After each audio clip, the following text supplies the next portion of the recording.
Hear now the reading this morning from the 11th chapter of Hebrews, selections from that chapter. Paul, wise pastor that he is counseling the church about the life of faithfulness. And Paul, in many points in the New Testament, can be kind of abstract in trying to explain people what it means to live a life in the depth of faith. But he is anything but abstract in the 11th chapter of Hebrews. He brings it right down to home and just starts to give them examples. You want to know what a life of faith looks like? Let me just remind you of some faithful souls who you can emulate. And that's really the substance of the reading for today. Here from the 11th chapter. Now, faith is the assurance of things hoped for, the conviction of things not seen. By faith, Abraham obeyed when he was called to set out for a place he was to receive as an inheritance. And he set out, not knowing where he was going. By faith, Moses, when he was grown up, refused to be called the son of Pharaoh's daughter, choosing rather to share ill treatment with the people of God than to enjoy the fleeting pleasures of sin. By faith, the people passed through the Red Sea as if it were dry land, but when the Egyptians attempted to do so, they were drowned. By faith, the walls of Jericho fell after they had been encircled for 7 days. By faith, Rahab the prostitute did not perish with those who were disobedient, because she had received the spies in peace. And what more should I say? For time would fail me to tell of Gideon, Barak, Samson, Jephthah, of David and Samuel and the prophets, who through faith conquered kingdoms, administered justice, obtained promises, shut the mouths of lions, quenched raging fire, escaped the edge of the sword, won strength out of weakness, became mighty in war, put foreign armies to flight.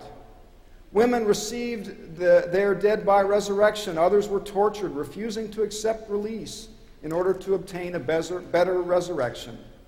Others suffered mocking and flogging, even chains and imprisonment. They were stoned to death. They were sawn in two. They were killed with the sword. And they went about in skins of sheep and goats, destitute, persecuted, tormented, of whom this world was not worthy. They wandered in deserts and mountains and in caves and holes in the ground. Yet all these, though they were commended for their faith, did not receive what was promised, since God had provided something better, so that they would not, apart from us, be made perfect. Therefore, since we are surrounded by so great a cloud of witnesses, let us also lay aside every weight and the sin that clings to us so closely, and let us run with perseverance the race that is set before us, ever looking to Jesus, the pioneer and perfecter of our faith, who for the sake of the joy that was set before him endured even the cross, disregarding its shame, and has taken his seat at the right hand of the throne of God. This is the word of the Lord.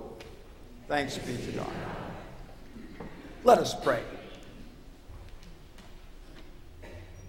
May the words of my mouth and the meditations of all our hearts be acceptable in thy sight, O Lord, our strength and our Redeemer. Amen.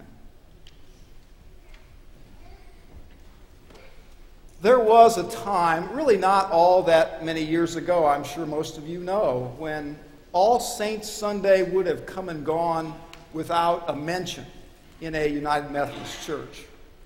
For many years, All Saints Sunday was considered a religious holiday reserved for our Roman Catholic and Greek Orthodox cousins, and it was really not something Methodists knew much about or practiced much or cared much about. But over time, that has changed, and now many Protestant churches, like ours, have come to a new appreciation for All Saints' Day and the fact that when the New Testament talks about saints, it doesn't mean some, super spiritual, perfect person. In the early church, the word saint was just a synonym for Christian. Any regular person who was living their lives in connection with God and seeking the best they could with all of their limitations to be the strongest person, the strongest witness for faith that they could. People who let their lives be shaped by their relationship with God. That was the New Testament definition of saint. We got off the track kind of in the Middle Ages, the Latin translation of Greek texts where they would talk about greetings to the saints who are in Ephesus or Galatia or something. The Latin word that got translated early on was the word sanctus.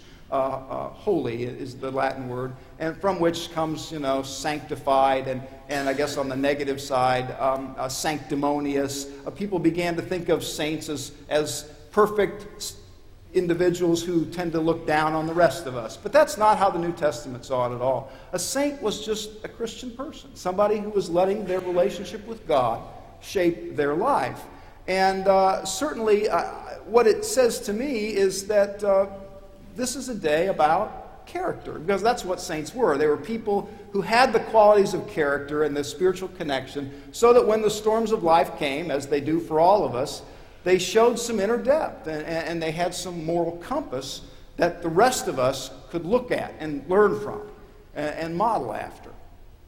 Hence the day for the church year. How do we develop our own depth of spirit, and how do we learn from those who have gone before us and shown? I've been watching this past fall the PBS documentary, the mini-series with Henry Louis Gates Jr., the Harvard professor. It's on the history of slavery in this country. PBS affiliates locally are running it. Many Rivers to Cross, I think, is the subtitle.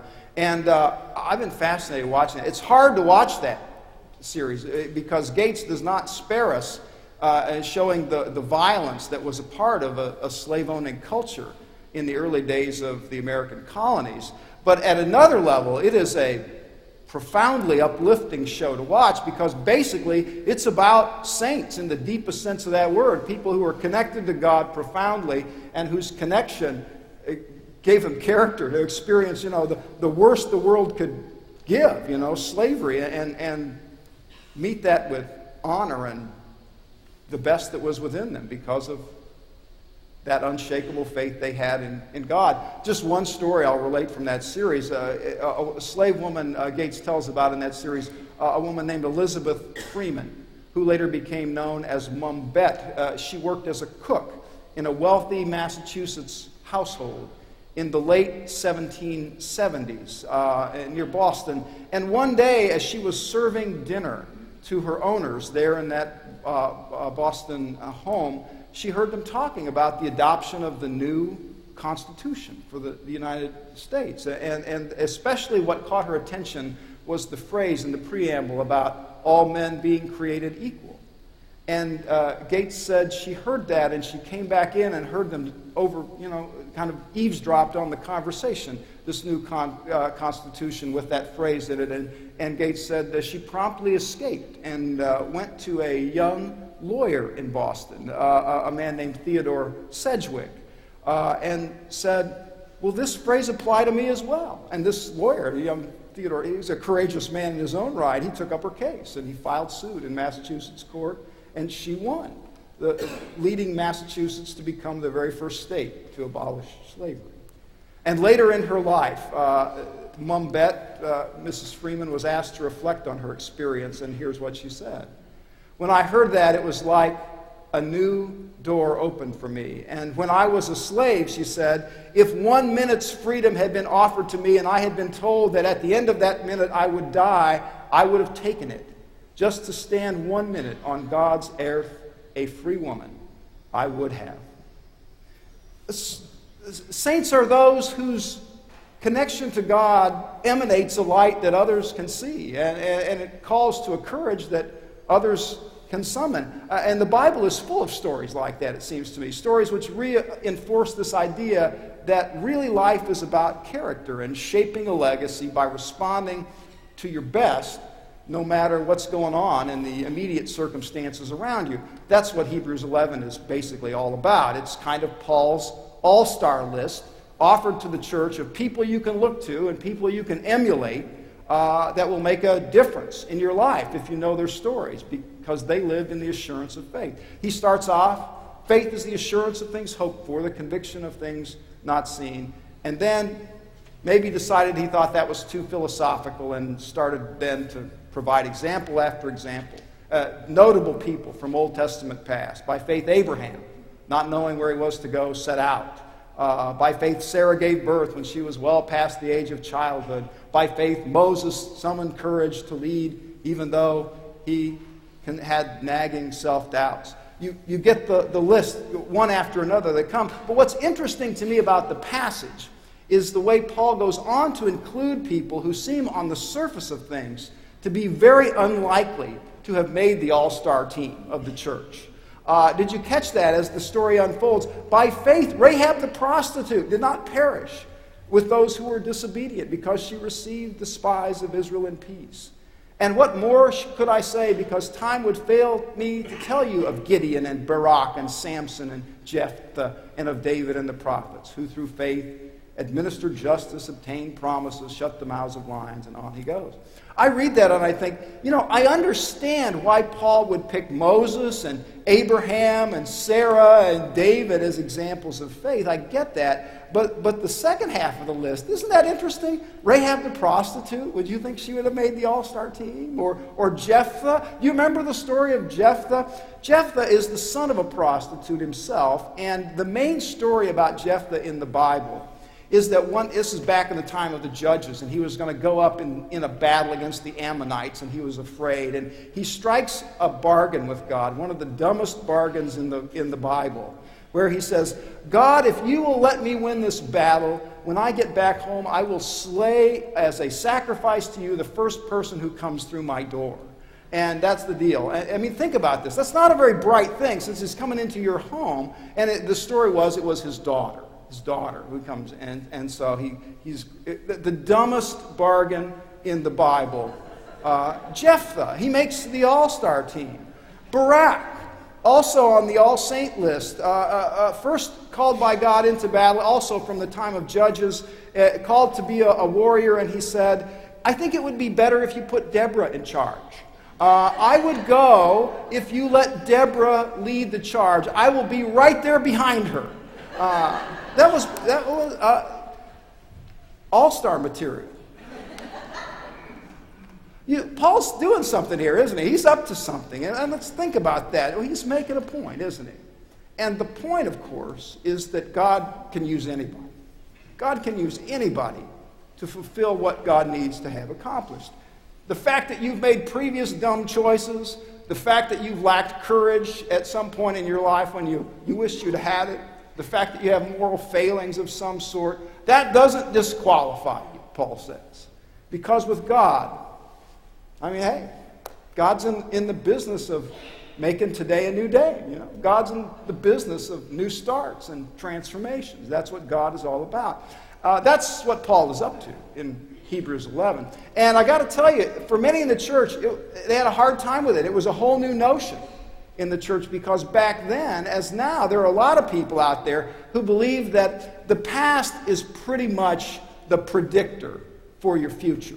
To this day, we have a whole language in the form of old folk sayings that we sometimes use that reinforce the idea that the present is most likely just to be a continuation of the past. And if you've done dumb things in your past, if you've been timid in your past, you're probably going to continue in the trajectory that you've been has been your habit. We say things like this. There are all kinds of folklore sayings like, the apple doesn't fall far from the tree. That's not even your past. That's your family's past going to shape. You can't get much beyond that. Your family makes mistakes. They don't do dumb things. You'll probably do dumb things too. Apple doesn't fall far from the tree. You can't teach an old dog new tricks. Everybody knows what that means exactly. They're slogans that encourage us to not aim very high as we go through life, because your past is pretty well going to set your future. That's what we assume. Paul thought differently. Notice that. He thought very differently. For him,